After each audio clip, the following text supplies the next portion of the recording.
2 വാഹനങ്ങൾ കൂടി ശരി, PS രഞ്ജിത്ത് കൂടിയുണ്ട്. വാഹനം താമരശ്ശേരി കടന്നിരിക്കുന്നു എന്നുള്ളതാണ് ദീപക് മോഹൻ നൽകുന്ന വിവരം.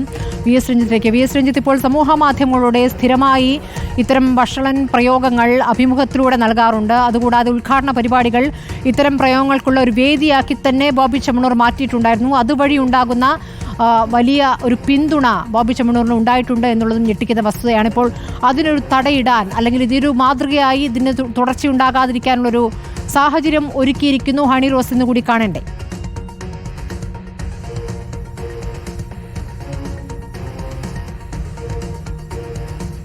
തീർച്ചയായിട്ടും ബോബി ചെമ്മണ്ണൂരിൻ്റെ ഒരു മാർക്കറ്റിംഗ് തന്ത്രമായിരുന്നു ഇത്തരത്തിലുള്ള കൗണ്ടറുകൾ എന്ന് പറയുന്നത്. ഈ കൗണ്ടറുകളിലൂടെയാണ് ബോച്ച എന്ന് പറയുന്ന ഒരു ബ്രാൻഡ് പോലും അദ്ദേഹം ബിൽഡ് ചെയ്തെടുത്ത്. ഈ കൗണ്ടറുകൾ മുഴുവൻ തീർത്തും അശ്ലീലവും സ്ത്രീ വിരുദ്ധവുമായിരുന്നു എന്നുള്ളതാണ്. ഇപ്പോൾ ഏറ്റവും ഒടുവിൽ ഹണി റോസിനെതിരെ വന്നിട്ടുള്ള ആരോപണങ്ങൾ, ഹണി റോസ് ഉന്നയിച്ചിട്ടുള്ള ആരോപണങ്ങൾ, ഹണി റോസിനെ മുൻനിർത്തിക്കൊണ്ട് നടത്തിയിട്ടുള്ള പരാമർശങ്ങൾ, ഇതിനൊക്കെ മുൻപ് തന്നെ നേരത്തെ സ്മൃതി സൂചിപ്പിച്ച പോലെ തന്നെ ചില ഇൻ്റർവ്യൂകൾ, ചില സമൂഹ മാധ്യമങ്ങളിൽ കൊടുക്കാറുള്ള ഇൻ്റർവ്യൂകൾ, ആ ഇൻ്റർവ്യൂവിൽ ലേഡി ആങ്കേഴ്സ് ആണ് ഉള്ളതെങ്കിൽ ആ ലേഡി ആങ്കേഴ്സിനോട് അദ്ദേഹം കൊടുക്കുന്ന മറുപടികളൊക്കെ തന്നെ തീർത്തും അശ്ലീലമുള്ള പരാമർശങ്ങളായിരുന്നു.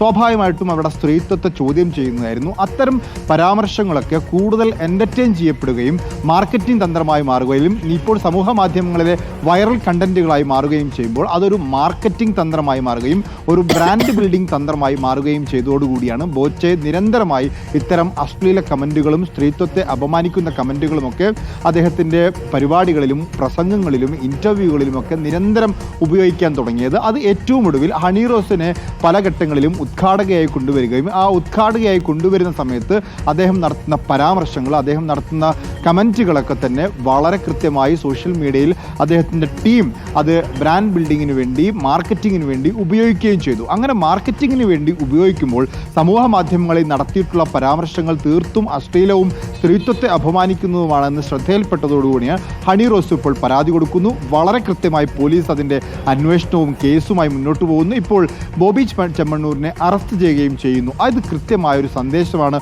പൊതുസമൂഹത്തിന് കൊടുക്കുന്നത്. ബ്രാൻഡ് ബിൽഡിങ്ങിൻ്റെ ഭാഗമായിട്ടോ സമൂഹ മാധ്യമങ്ങളിൽ വൈറലാവുന്നതിൻ്റെ ഭാഗമായിട്ടോ സ്ത്രീത്വത്തെ അപമാനിക്കുന്ന ഇത്തരം കമൻറ്റുകളോ പരാമർശങ്ങളോ പ്രസംഗങ്ങളോ ഒക്കെ നടത്തുന്നത് അത് തീർത്തും ക്രിമിനൽ കുറ്റമാണ് എന്നുള്ളതിൻ്റെ ഒരു കൃത്യമായ സന്ദേശം കൊടുക്കാൻ വേണ്ടി ഈ അറസ്റ്റ് സാധിച്ചിട്ടുണ്ട്. പക്ഷേ ഇതുമായി എത്രത്തോളം മുന്നോട്ട് പോകാൻ സാധിക്കും? ഇപ്പോൾ ബോബി ചെമ്മണ്ണൂർ മാത്രമല്ല, മറ്റു പലരും ഇതിനെ പിന്തുടരുന്നുണ്ട്, ഇത്തരം കാര്യങ്ങളെ എൻ്റർടൈൻ ചെയ്യുന്നുണ്ട്. അത് സമൂഹ മാധ്യമങ്ങളിൽ അവസാനിപ്പിക്കണമെങ്കിൽ ബോബി ചെമ്മണ്ണൂരിൽ തുടങ്ങി വെച്ചിട്ടുള്ള ഈ നടപടി മറ്റിടങ്ങളിലേക്കും മറ്റ് ഉള്ള ആളുകളിലേക്ക് കൂടി എത്തേണ്ടതുണ്ട്. തീർച്ചയായും അങ്ങനെ ഒരു പാഠമാകുമോ, കോടതിയിൽ നിന്ന് തന്നെ കർശന നിലപാടുണ്ടാകുമോ എന്നുള്ളതാണ് നോക്കി കാണേണ്ടത്. അർജുൻ മട്ടന്നൂർ ഇപ്പോൾ ഹണി റോസിന്റെ ഫ്ളാറ്റിന് മുന്നിലുണ്ട്. അർജുൻ, ഹണി റോസിന്റെ ഒരു പരസ്യ പ്രതികരണം ഉടനെ പ്രതീക്ഷിക്കാമോ?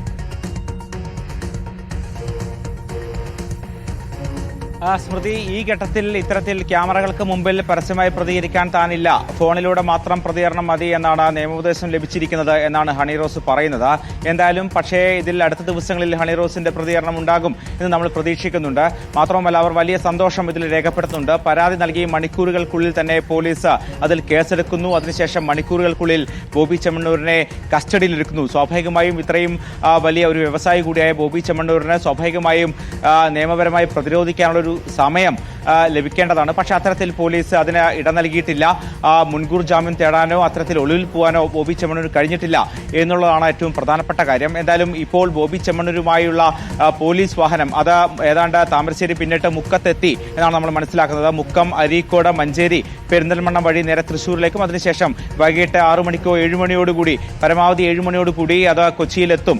കൊച്ചിയിലേക്ക് ബോബി ചെമ്മണ്ണൂരിനെ എത്തിക്കും എന്നാണ് നമ്മൾ പ്രതീക്ഷിക്കുന്നത്. അതിനുശേഷമായിരിക്കും അറസ്റ്റ് അടക്കമുള്ള നടപടിയിലേക്ക് കടക്കുക. കഴിഞ്ഞ കുറെ കാലമായി ബോബി ചെമ്മണ്ണൂർ സമാനമായ രീതിയിൽ സമൂഹ മാധ്യമങ്ങളിലൂടെയും അല്ലാതെയും ഇത്തരത്തിൽ സ്ത്രീവിരുദ്ധ പരാമർശങ്ങളും അശ്ലീല പരാമർശങ്ങളും ദ്വയാർത്ഥ പരാമർശങ്ങളും നടത്തുന്നുണ്ട്. പക്ഷേ ഹണി റോസുമായി ബന്ധപ്പെട്ട ഈ പരാതിക്ക് ഇടയാക്കിയ സംഭവം ഉണ്ടായത് ഇക്കഴിഞ്ഞ ഓഗസ്റ്റ് 7-ാം തീയതിയാണ്.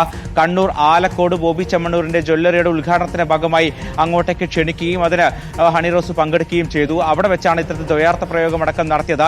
ഇതിന് പിന്നാലെ മാനേജറെ അടക്കം വിളിച്ചുകൊണ്ട് ഇത്തരത്തിൽ ഇതിലുള്ള അതൃപ്തി ഹണി റോസ് അറിയിക്കുകയും ചെയ്തിരുന്നു. പക്ഷേ അതിനുശേഷം പല യൂട്യൂബ് ചാനലുകൾക്കും നൽകിയ അഭിമുഖം പ്രതികരണം നടത്തിയ ശേഷമാണ് ഇപ്പോൾ കേസിലേക്ക് കടന്നിരിക്കുന്നത് എന്നുള്ളതാണ് മനസ്സിലാക്കാനാകുന്നത്.